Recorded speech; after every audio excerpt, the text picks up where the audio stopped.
Good afternoon once again. It's nice to see a filled hall even after lunch. So I would like to thank everybody. I'll be speaking on cicatricial conjunctival disorders and giving a broad overview.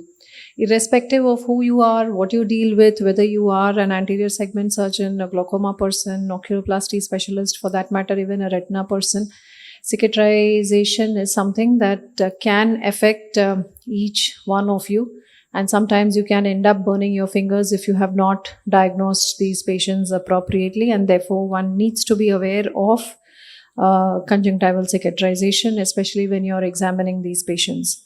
So it alludes to those patients who have chronic conjunctivitis with subconjunctival fibrosis, which could lead to alterations of conjunctival architecture, which in turn could be potentially sight threatening. This is how one defines conjunctival cicatrization.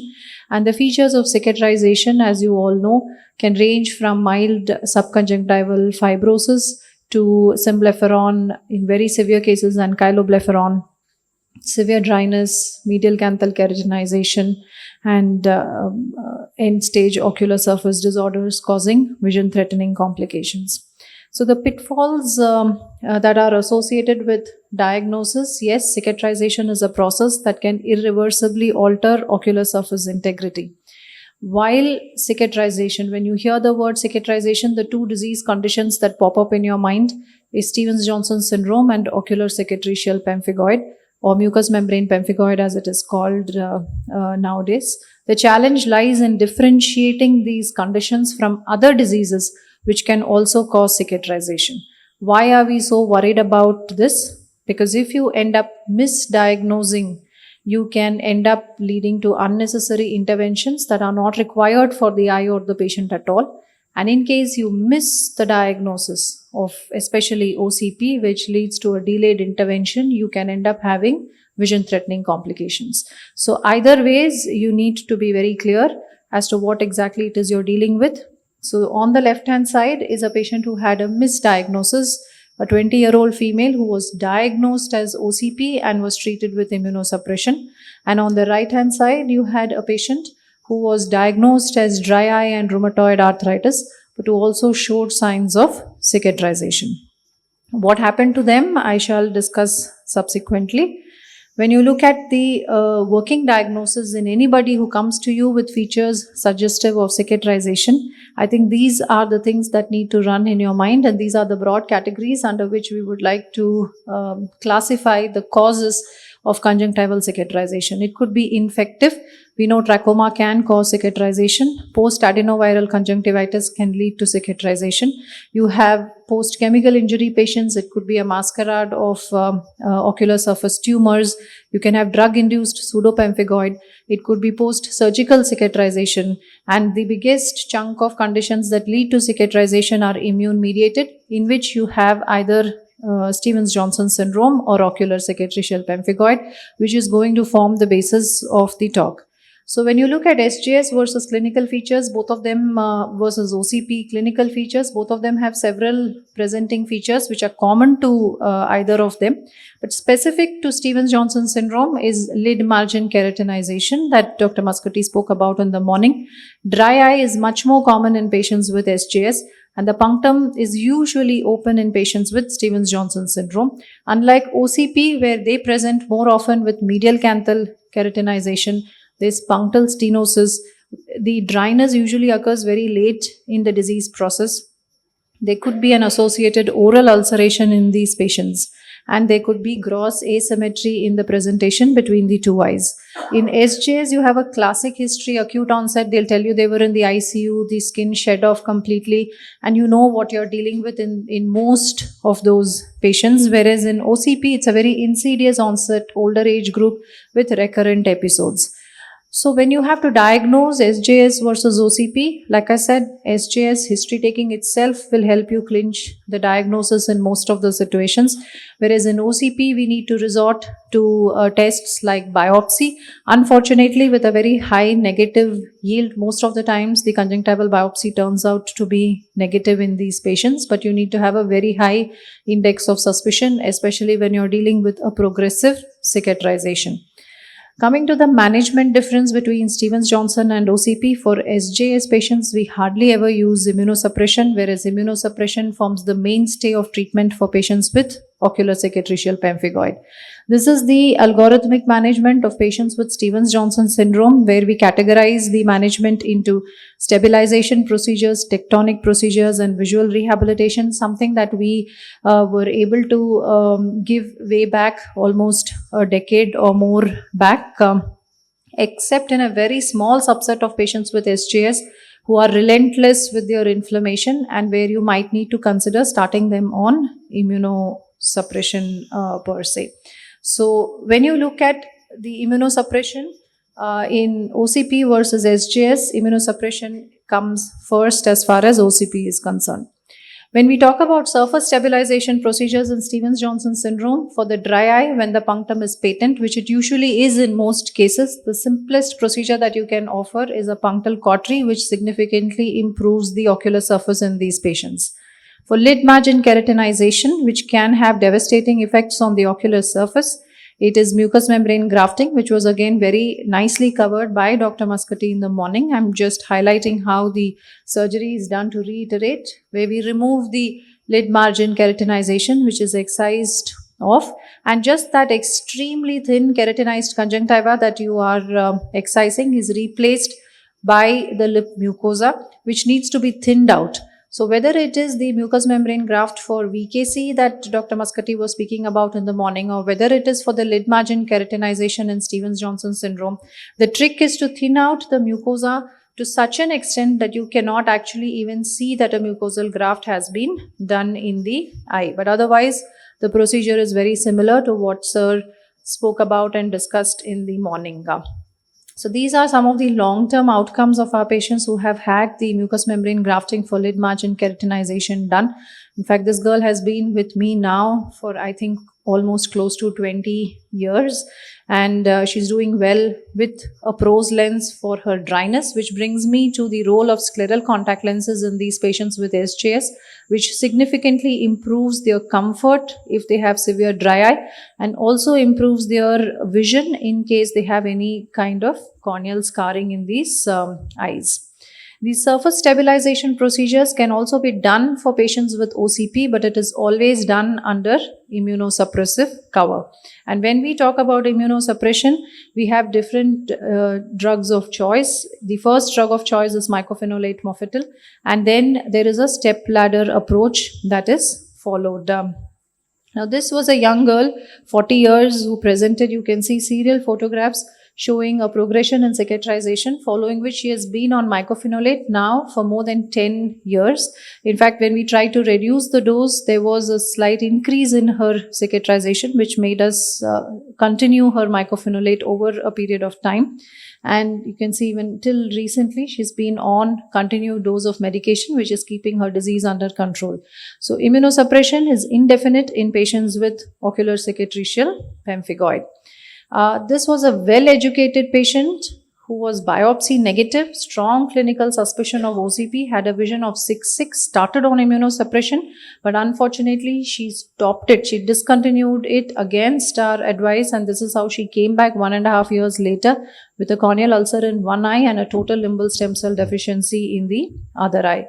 So this is what can happen if you discontinue immunomodulation in patients who come to you with OCP.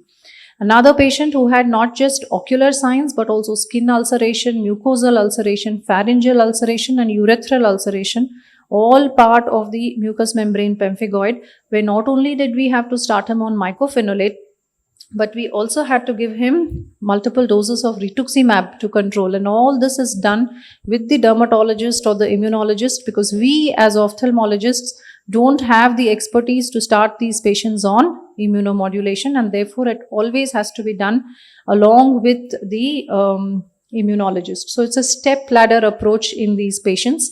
And when you talk about a methodical approach, not just for the diagnosis but also for the treatment, there are certain things that are a strict no in patients with OCP. No topical steroids, does not have a role. It's a systemic autoimmune disease that you're dealing with. No subconjunctival Avastin, no partial doses of steroids, and less than aggressive management in a sight-threatening situation is a strict no. So if you're in any doubt with respect to the diagnosis or with respect to the management, it is best to refer these patients to somebody who can treat and take care of these patients using this is the algorithmic approach that we normally follow in a patient of OCP, which is either vision threatening or non-vision threatening, where we escalate the immunomodulation in consultation with the dermatologists. Ultimately, visual rehabilitation, of course, you only have keratoprosthesis to fall back upon, which I've already covered in the earlier session. And to tell you what happened to the patient who discontinued the immunomodulation, we had to go ahead with the Boston type 2 keratoprosthesis. She did regain back a vision of 6.6, but the thing is, you have now put in a keratoprosthesis where you can end up having complications and issues. So it's always best that you counsel these patients. The amount of chair time that it will take when you deal with these patients is very high, but you need to counsel them regarding the importance of immunomodulation. This is a child of Stevens-Johnson syndrome. I think we had this discussion in the morning about the role of Allosled, and so I thought I will just show a couple of cases where we did an Allosled, because a child is a situation where you don't really want to do a keratoprosthesis.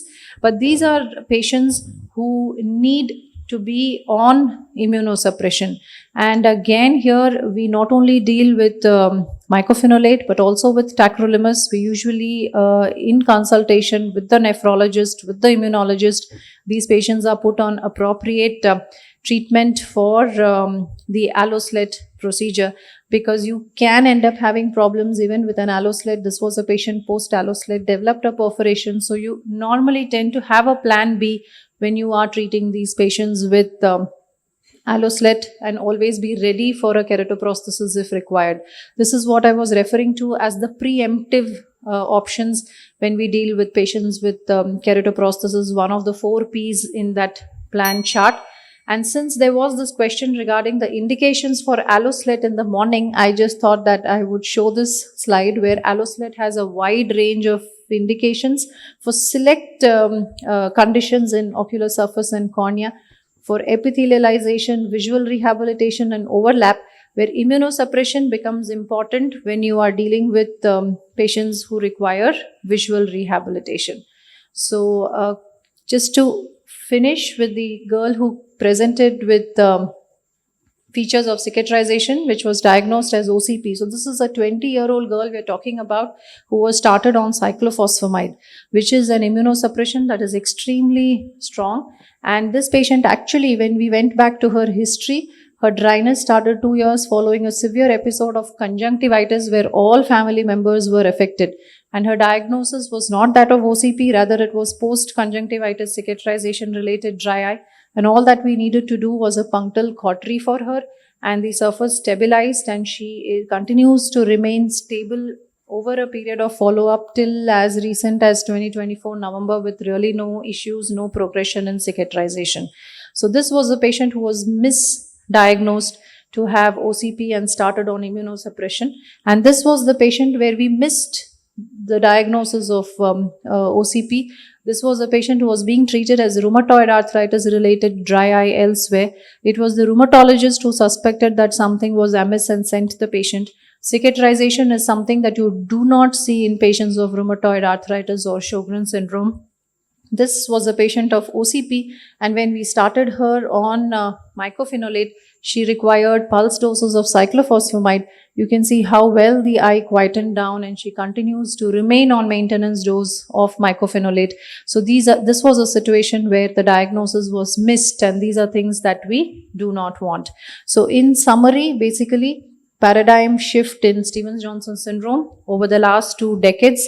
The windows of opportunity that you have in Stevens-Johnson syndrome, which is basically how do you prevent them from going to a stage where they might require keratoprosthesis, the role of punctal cautery, and the role of mucous membrane grafting, which again, I think way back in 2005, we started doing this procedure, which saw a lot of evolution related to the technique, and we currently do this, and I had the opportunity of writing this editorial in the Indian Journal of Ophthalmology. I think I'll skip these slides, and in conclusion, I don't have 10 commandments, but I think it's important that we understand the pathophysiology, do a clinical evaluation, have a working diagnosis and a tailored management, which is what at Code Eye Care we refer to as decoding diagnosis and encoding management, which is very well customized and tailored for every patient who walks into the center. Thank you. Thank you, madam, for that excellent talk. Very useful for our clinical practice. Ma'am, actually, one doubt is whether in Steven Johnson's, if there is a systemic involvement also, do you give systemic steroids? You're talking about the acute stage. Acute When the stage, patient is in the acute patient, stage. yeah. So it's very rare that as ophthalmologists we will be actively involved in the management of Stevens-Johnson syndrome in the acute stage. It is usually managed by the intensivists and the dermatologists.